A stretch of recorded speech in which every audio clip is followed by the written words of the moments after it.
The conference room at Sterling Technologies had floor-to-ceiling windows overlooking downtown Seattle. I sat in the corner seat, laptop open, taking notes like I'd been doing for the past 6 months. My brother Marcus stood at the head of the table, presenting the Q3 projections with the confidence of someone who'd never been told no. Revenue is up 18%, Marcus announced, clicking through his PowerPoint. We're on track for the Series C funding round. Goldman Sachs is very interested. Dad, Richard Sterling, founder and CEO, nodded approvingly from his seat. Excellent work, son. This is exactly the leadership this company needs. I typed quietly, recording every word. The expansion into the European market is proceeding ahead of schedule, Marcus continued. We've secured partnerships with 3 major distributors in Germany and France. By this time next year, Sterling Technologies will be a truly global operation. My stepmother Claire beamed at him from across the table. Marcus, you're simply brilliant. Richard, you must be so proud. I am, Dad said. Marcus has proven himself time and time again. He's got the Sterling business instinct. I kept my eyes on my screen, fingers moving across the keyboard. Marcus noticed me then. He always did, eventually. Emma, are you getting all this? I need these notes distributed to the full board by end of day. Yes, I said simply. Good. That's really all you're here for after all. He smirked. Someone's got to take the meeting minutes while the adults handle actual business. A few people around the table chuckled. I'd learned not to react to comments like these. I'd been working at Sterling Technologies for 6 months now, ever since graduating from business school. My official title was Executive Assistant to the Board, which really meant I took notes, scheduled meetings, and ordered catering. Marcus, Claire said, her voice dripping with artificial sweetness, Emma probably doesn't even understand half of what you're discussing.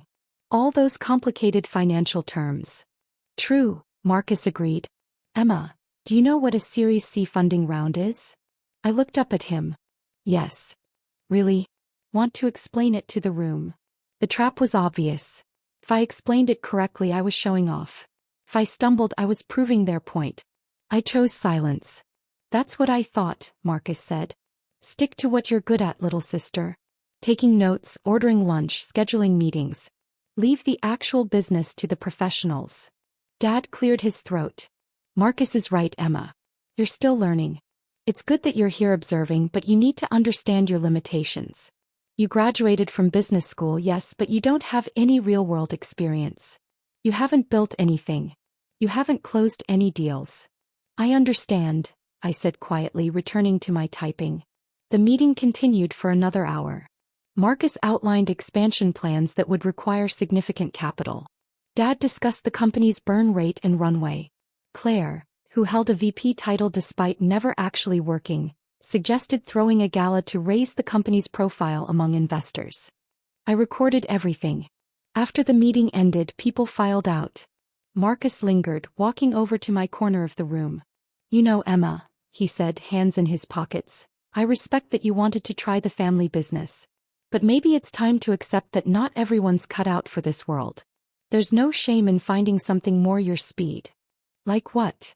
I asked, still not looking up from my laptop. I don't know. Teaching? Nonprofit work? Something that doesn't require, ruthless business instinct. He leaned against the table. Dad and I have been talking. We don't think you're happy here.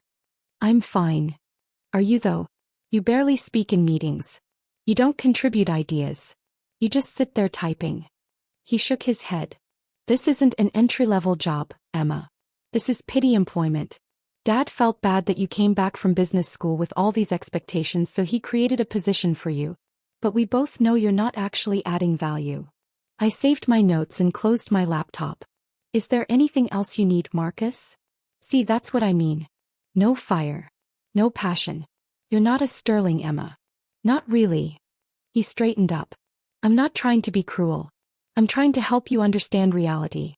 Some people are built to lead companies. Others are built to support them. There's nothing wrong with being support staff. I'll have the meeting notes distributed within the hour, I said. Marcus sighed. Whatever. Just make sure the formatting is correct this time. Last week's notes had inconsistent bullet points. He left.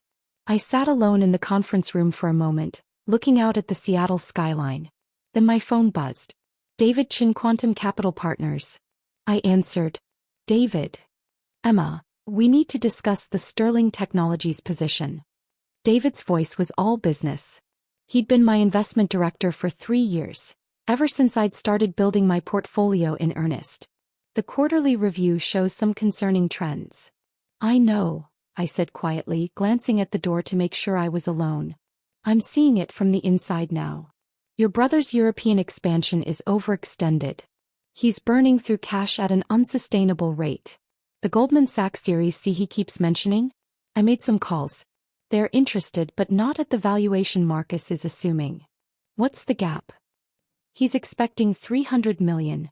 They're thinking half that, maybe less. I processed this. So when the Series C doesn't meet expectations, the company will face a serious cash crunch. They're already operating on the assumption of that $300 million. Marcus has signed contracts, made commitments. If the funding comes in at $150, they'll be in trouble. How much trouble? Without additional capital, they'd have maybe 4 months of runway. 6 if they make serious cuts. I watched a seagull land on the window ledge outside. How much exposure do we have? Your various investment vehicles hold $84 million in Sterling Technologies across multiple funding rounds. You're the largest single investor. The venture fund holds $40 million, your personal portfolio has $22 million, and the family trust you control has another $22 million. And if we withdrew? David was quiet for a moment.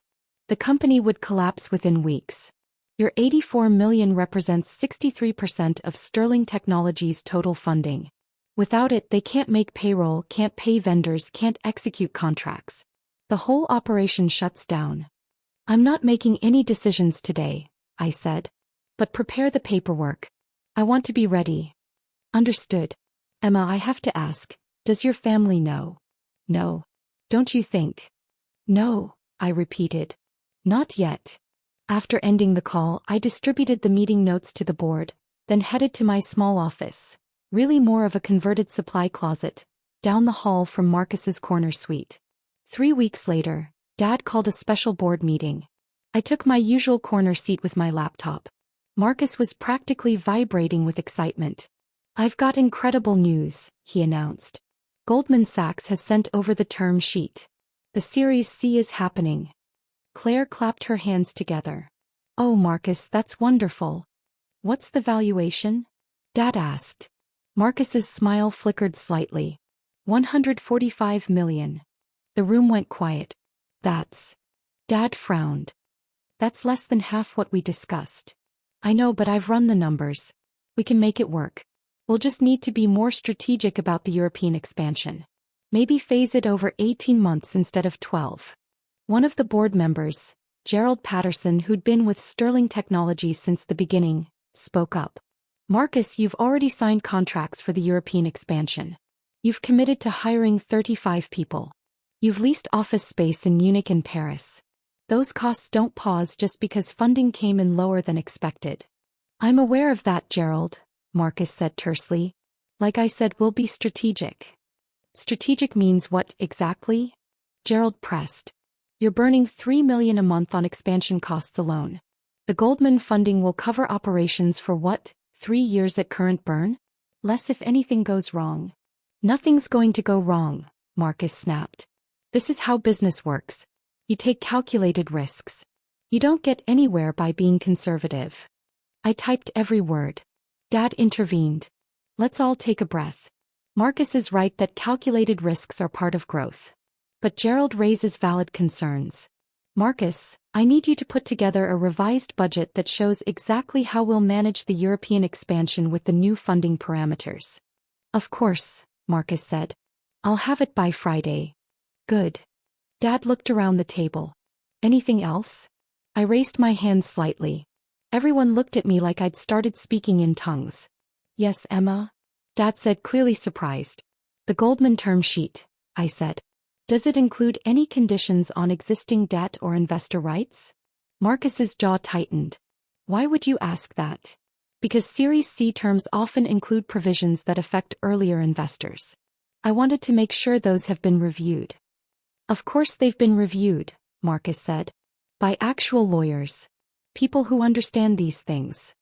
You were just what? Trying to sound smart. Marcus crossed his arms. Emma, you're here to take notes. Not to question deals that you don't have the experience or expertise to understand.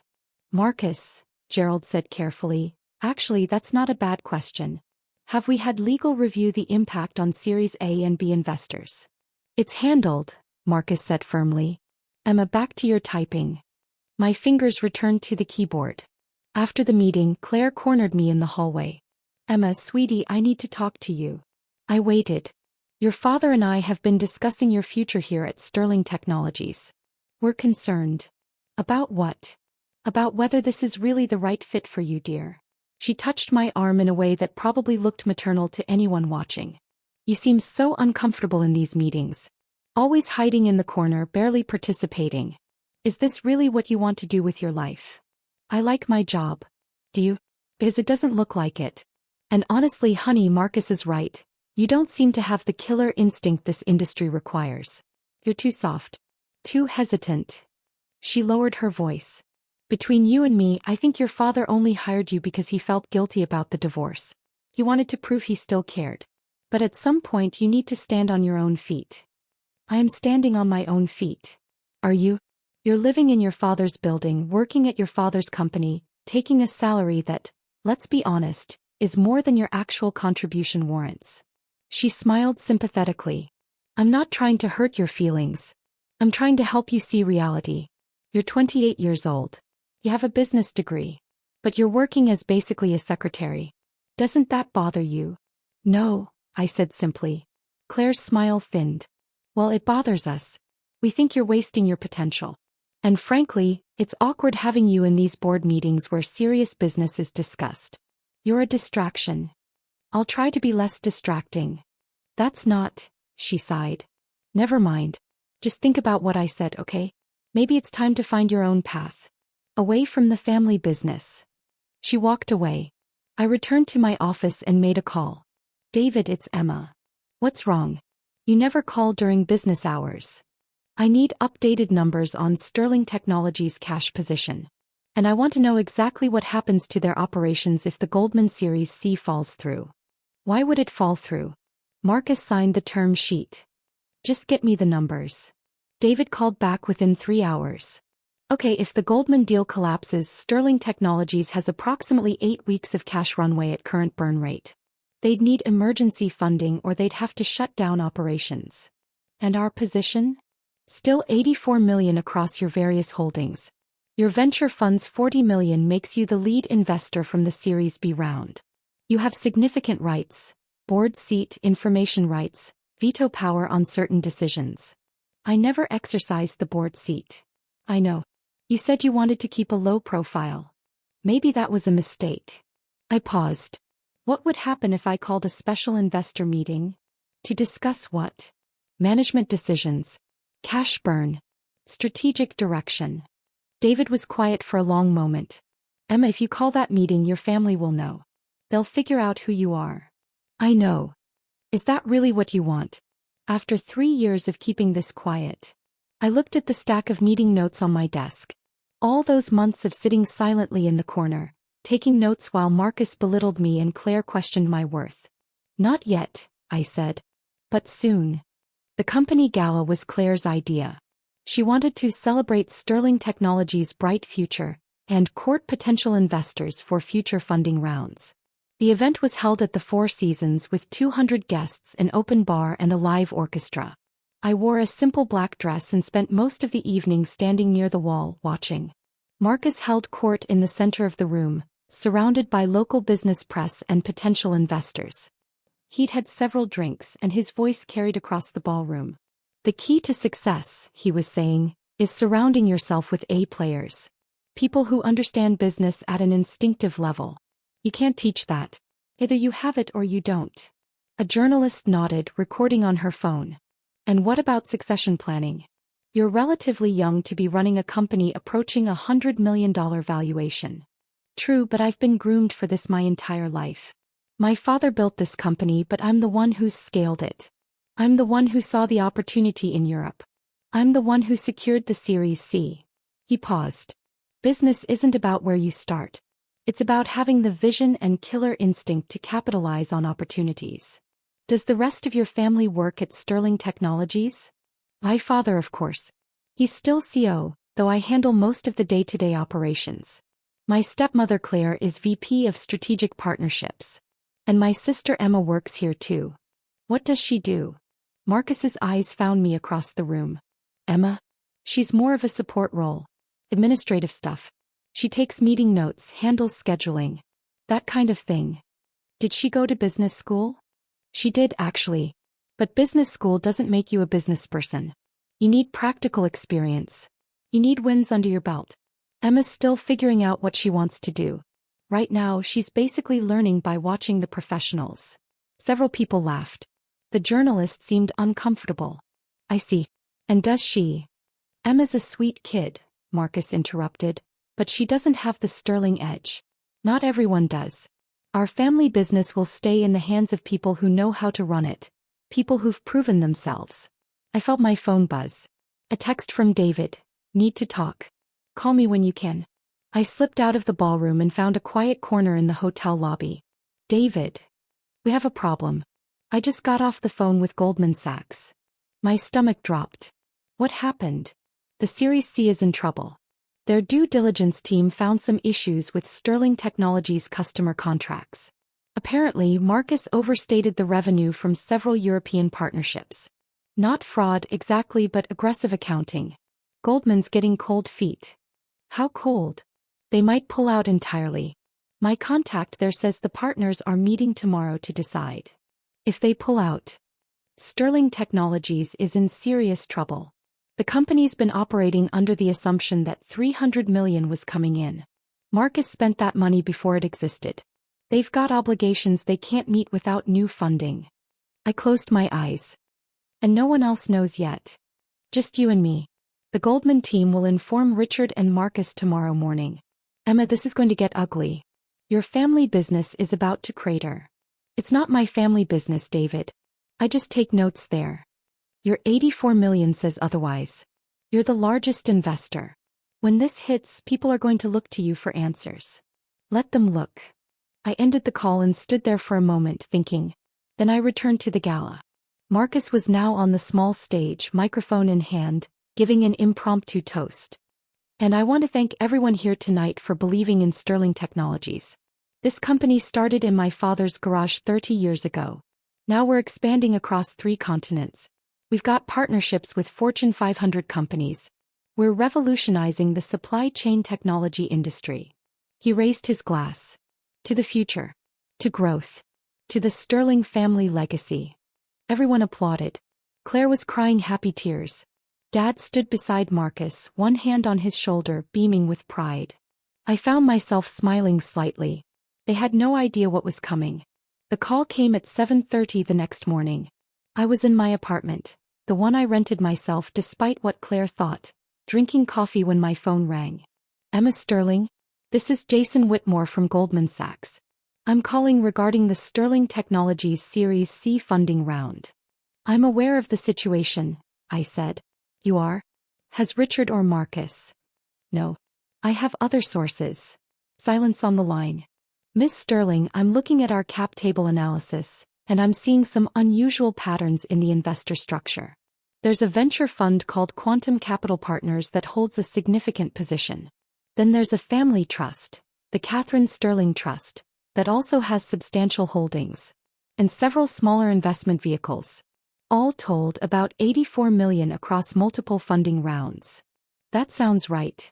The thing is, these investments all trace back to the same beneficial owner. Someone who's been systematically acquiring Sterling Technologies equity for the past 3 years, starting with a small angel investment in the Series A and increasing position with each subsequent round. Okay. Miss Sterling, is that beneficial owner you? Yes. Another silence, longer this time. Does your family know? No. Jesus Christ. He let out a breath. Okay, I'm calling because Goldman Sachs is withdrawing from the Series C. We found material misrepresentations in the European partnership agreements. I'm informing all major investors before we notify Richard and Marcus officially. I understand. The thing is, Miss Sterling, you're not just a major investor. You're the lead investor. You've got 63% of the company's total funding. And according to your Series B terms, you have certain protective rights, including approval rights on any new debt or significant operational changes. I'm aware of my rights. Are you planning to exercise them? I looked out my apartment window at the Seattle morning. Mr. Whitmore, when will you inform my father and brother about Goldman's withdrawal? We're sending a letter this morning. They should receive it within the hour. Thank you for letting me know. Miss Sterling, I have to ask, what are you going to do? With Goldman out, Sterling Technologies needs funding desperately. Your $84 million is literally keeping the lights on. If you withdrew, the company would collapse, I finished. Yes, completely. They'd be out of business within a month. I appreciate the call, Mr. Whitmore. I hung up and finished my coffee. Then I called David. Pull the trigger, I said. You're sure? I'm sure. Withdraw all $84 million from Sterling Technologies. All positions, all holdings, all investment vehicles. I want everything liquidated by end of business today. Emma, that's your entire position. And it's going to crash the company. Your father's company. It's not my father's company. It's Marcus's company. Dad's barely involved anymore. He just sits in board meetings and nods while Marcus runs things into the ground. I paused. How long before the withdrawal starts hitting their accounts? The venture fund has 30-day notice provisions, but the family trust and your personal holdings are immediate liquidity. They'll see those withdrawals start processing this morning. Within 3 hours, maybe. Perfect. What are you going to do? I'm going to the office. I have meeting notes to take. I arrived at Sterling Technologies at 9:15. The office was buzzing with unusual energy. People were clustered in hallways, whispering. I went to my small office and opened my laptop. At 9:32, Marcus started shouting. His voice carried down the hallway from his corner office. What do you mean withdrawn? Who authorized this? I could hear Dad's voice too, calmer but strained. Marcus, calm down. Let me call the bank. Dad, it's not just one bank. I'm getting notifications from 3 different institutions. Millions of dollars being pulled from our accounts. I kept typing, working on a summary report of last week's meetings. At 9:45, someone knocked on my door. Gerald Patterson, the veteran board member. Emma, have you heard what's happening? No, I said, not looking up from my screen. There's some kind of financial crisis. Major investors are pulling out. Marcus is losing his mind. He paused. Your father wants everyone in the conference room. Right now. Of course. I gathered my laptop and followed him to the conference room. It was chaos. Marcus was on his phone, pacing frantically. Dad was at the head of the table, looking 10 years older than he had yesterday. Claire sat beside him, pale and frightened. I took my usual corner seat and opened my laptop. Emma, close that, Dad said. This isn't a meeting for notes. This is a crisis. I closed the laptop but stayed quiet. Marcus ended his call and slammed his phone on the table. It's a coordinated attack. Someone is systematically pulling investments from our company. The venture fund that led our Series B, $40 million, is initiating withdrawal procedures. The Catherine Sterling Trust, another $22 million, has already pulled their entire position. And there are 3 other smaller investment vehicles doing the same thing. How much total? Dad asked. $84 million. 63% of our total funding is being withdrawn. Marcus's hands were shaking. Without that capital, we can't make payroll next month. We can't pay vendors. We can't execute the European contracts. We're finished. There has to be some mistake, Claire said. Maybe it's a bank error? It's not a mistake, Gerald said quietly. This is deliberate. Someone wants to destroy this company. Dad rubbed his face. Who? Who would do this? I don't know, but I'm going to find out. Marcus grabbed his phone again. I'm calling every contact I have. Someone knows something. My phone buzzed silently in my lap. A text from David. Quantum capital withdrawal processing. Should complete by 2 p.m. Other vehicles completed. You're officially out. I typed back, thank you. Marcus was shouting into his phone now. I don't care if it's irregular. I need to know who owns Quantum Capital Partners. Check the corporate filings, check the beneficial ownership records. He paused, listening. What do you mean it's a private investment vehicle? Everything has ownership records. Dad stood up slowly. Marcus, put the phone down. Dad, I need to. Put it down. Marcus set his phone on the table. Dad looked at him, then at Claire, then at Gerald, then finally at me in my corner. Emma, he said slowly. The Catherine Sterling Trust. That was your mother's trust, wasn't it? Everyone looked at me. Yes, I said simply. The trust that passed to you when she died. Yes. Emma, do you have anything to do with these withdrawals? I met his eyes. Yes. The room went silent. You. Marcus stared at me like I'd just materialized out of thin air. You pulled $22 million from the family trust? Without telling anyone. It's my trust. I don't need to tell anyone. But why would you? He stopped. Wait. You're saying you own the Catherine Sterling Trust. But what about the other investments? The venture fund? The other vehicles? Those are mine too. Marcus laughed, but it was a high, strained sound. No, that's not possible. The Series B venture fund was led by Quantum Capital Partners. That's a serious investment firm. They've got. He grabbed his phone, searching frantically. They've got a professional website, a portfolio of companies, management team. Quantum Capital Partners is an investment firm I established 3 years ago, I said calmly. The management team consists of David Chin, my investment director, and 3 financial analysts. We manage approximately $600 million in assets across various holdings. Sterling Technologies represents 14% of our portfolio. Represented, I corrected.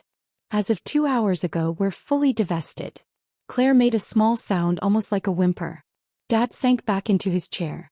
You've been investing in Sterling Technologies for 3 years? Yes. I started with a $5 million angel investment during the Series A round. You needed capital quickly and I provided it through a shell corporation. Marcus never asked where the money came from. He just took it. That was you. Marcus's face was red. The Series A angel investor? Yes. Then I participated in the Series B through Quantum Capital as the lead investor. I took the $40 million position at a favorable valuation because, again, you needed capital and weren't being selective about your investors. I vetted everyone, Marcus said. I did due diligence on Quantum Capital. They checked out. Of course they checked out. It's a legitimate investment firm. I just never mentioned I owned it. I opened my laptop. I also made several smaller investments through other vehicles. The Sterling Family Trust, Oak Ridge Capital, Pacific Northwest Ventures. Altogether, $84 million across 4 funding rounds. Gerald was staring at me with something like awe. You've been the company's largest investor this entire time? Yes. And you never said anything? No one asked. Marcus slammed his hand on the table. This is insane. You're an entry-level employee. You take meeting notes. You schedule conference calls. How the hell do you have $84 million to invest? I don't take entry-level employment, I said. I take notes at Sterling Technologies because Dad offered me the job and I accepted. But that's not my primary occupation. Then what is? I run Quantum Capital Partners. I manage over $600 million in assets. I sit on the boards of 4 companies. I've been building my investment portfolio since I was 23, starting with money my mother left me and growing it through careful, strategic investments. Dad's voice was barely a whisper. Katie left you money? She left me everything, Dad. The trust was worth about $12 million when she died. I was 21. You were busy with the divorce and starting Sterling Technologies, so you didn't really pay attention to what I was doing. I took that $12 million and built it into $600 million over 7 years. That's not possible, Claire said. Nobody grows money that fast. I did. I invested in tech startups before they were fashionable. I bought Bitcoin at $300. I acquired real estate in Seattle before the market boomed. I made smart, aggressive bets that paid off. I looked at Marcus. I did it by understanding business at an instinctive level. By surrounding myself with A players. By having vision and killer instinct. Marcus's mouth opened and closed. Emma, Dad said, why didn't you tell us? Why would I? You never asked what I did with Mom's trust. You assumed I was just coasting on family money, working a nothing job at your company because I couldn't hack it in the real world. I closed my laptop. It was easier to let you think that. But why pull out now? Gerald asked. If you've been invested for 3 years. Because Goldman Sachs withdrew from the Series C this morning. Marcus misrepresented revenue from the European partnerships. Goldman did their due diligence and found the problems. They're out. Marcus went white. How do you know that? Goldman called me 2 hours ago. As the lead investor, I have information rights. They're required to notify me of material changes before they notify management. That's not, they called you before calling us? Yes. I'm the largest investor. I corrected. I was the largest investor. Now I'm completely divested. Dad was shaking his head slowly. Emma, without that 84 million, this company is finished. We can't operate. We can't meet our obligations. Everything your brother has built. Everything Marcus has built? I repeated. Dad, Marcus has built a house of cards. He's been burning 3 million a month on an expansion he can't afford. He's been misrepresenting partnership agreements to investors. He's been operating under the assumption that money will always be available because it always has been. He's reckless. I'm reckless. Marcus's voice was rising. You just destroyed the family business. It's not the family business. You told me that yourself. Remember? 6 months ago you told me this company was for real family. For people with the sterling instinct. I'm just adopted, right? Just a support staffer. Just taking notes. I didn't mean. You meant exactly that. You've spent 6 months treating me like I'm an idiot. Like I'm dead weight you're stuck with because Dad feels guilty. I stood up. So I'm removing myself. All 84 million of myself. Claire's voice was desperate. Emma, please. This company employs 67 people. Those people have families, mortgages, children. If Sterling Technologies fails, they lose everything. Then Marcus should have thought of that before he built a company on other people's money without being responsible with it. I've been responsible. Marcus shouted. I grew this company from 20 million to nearly 100 million in valuation. I secured partnerships. I expanded internationally. You did all of that with my money, I said simply. My 84 million was the foundation of every move you made. Every hire, every expansion, every partnership, funded by my capital. And you treated me like I was stupid. Dad's face was gray. Emma, I know we didn't appreciate your role here. I know we took you for granted. But please think about what you're doing. This is still a family business, even if we did a poor job of making you feel like family. If you wanted me to feel like family, you wouldn't have let Marcus and Claire spend 6 months belittling me. You wouldn't have sat silent while they questioned my intelligence, my work ethic, my worth. I picked up my laptop. I tried to warn you, by the way. At that board meeting 3 weeks ago, I asked about the Goldman term sheet and its impact on existing investors. Marcus told me to shut up and take notes. Gerald nodded slowly. I remember that. If Marcus had listened, if anyone had taken me seriously for 1 second, I would have explained my concerns about the company's cash position. I would have offered advice on managing the Series C process. I would have helped. I looked at each of them. But nobody wanted my help. You wanted a secretary.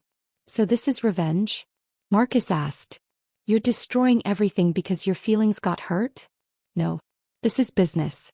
Quantum Capital Partners has a fiduciary duty to its limited partners.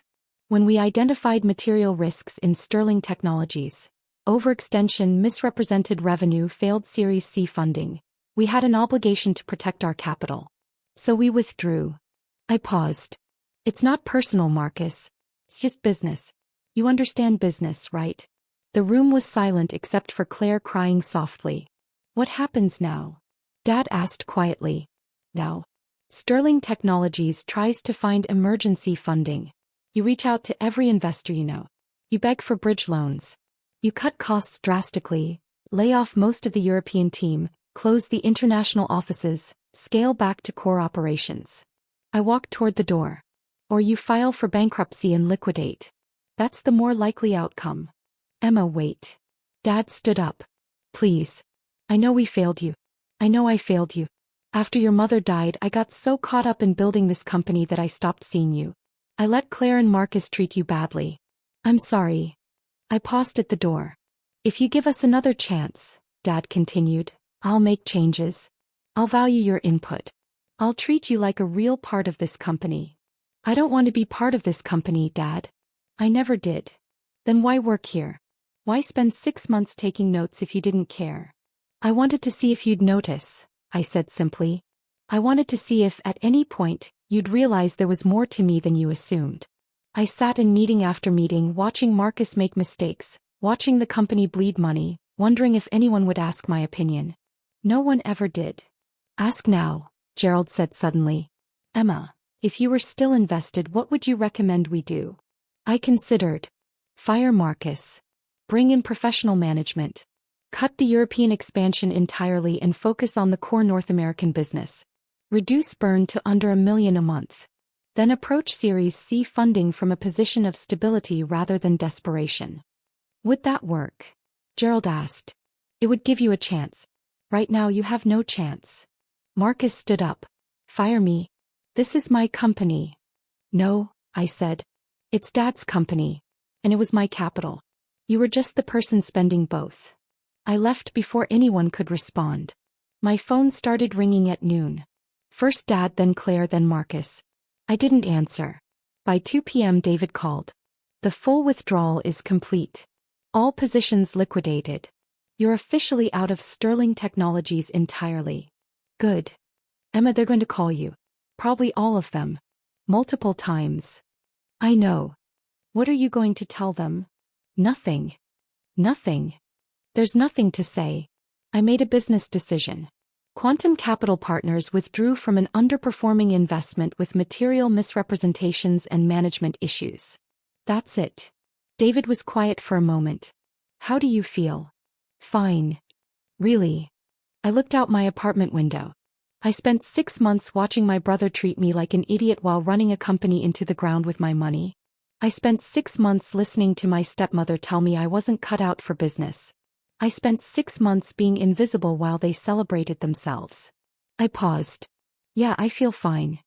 What happens to Sterling Technologies now? They'll try to find emergency funding. They won't get it. No one invests in a company that just lost its lead investor overnight. They'll make cuts, but it won't be enough. They'll probably file for bankruptcy within 60 days. And your dad? Dad will be fine. He's got personal assets, investments outside the company. Claire will probably leave him once the money's gone. Marcus will have to get a real job. I smiled slightly. They'll survive. And you? I'm meeting with 3 new investment opportunities next week. Quantum Capital Partners is doing fine. At 6 p.m. Gerald Patterson called. Unlike the others, I answered. Emma, I need to tell you something, he said. I just left a meeting with Richard and the board. We voted to remove Marcus as president and COO. I sat up straighter. You did. Your father agreed. He said you were right. Marcus was reckless. The misrepresentations to Goldman were worse than Marcus admitted. We're bringing in a professional management team to try to salvage what's left. That's smart. I also told Richard he's an idiot for not recognizing what you'd accomplished. $600 million in assets at 28? That's extraordinary. Thank you. Emma, I know you're out of Sterling Technologies. I know you've moved on. But I wanted you to know that at least one person on that board sees you clearly now. If Quantum Capital Partners ever needs an advisor or board member, I'd be honored to work with you. I appreciate that, Gerald. Good luck, Emma. I think you're going to be just fine. After he hung up, I sat in my apartment watching the sun set over Seattle. My phone buzzed with another call from Marcus. I declined it. Then a text from Dad. We need to talk. Please. I didn't respond. The thing about being underestimated is that people think you're not paying attention. They think you don't notice the condescension, the dismissal, the casual cruelty. They think you're too stupid or too weak to do anything about it. They're wrong. I'd spent 6 months taking notes. Literally and figuratively. I'd watched Marcus overextend. I'd watched Dad enable him. I'd watched Claire position herself as the family's moral center while treating me like garbage. And I'd waited. Because that's what smart investors do. They wait for the perfect moment. They watch for the right opportunity. They let their opponents build confidence, make mistakes, overextend themselves. Then they strike.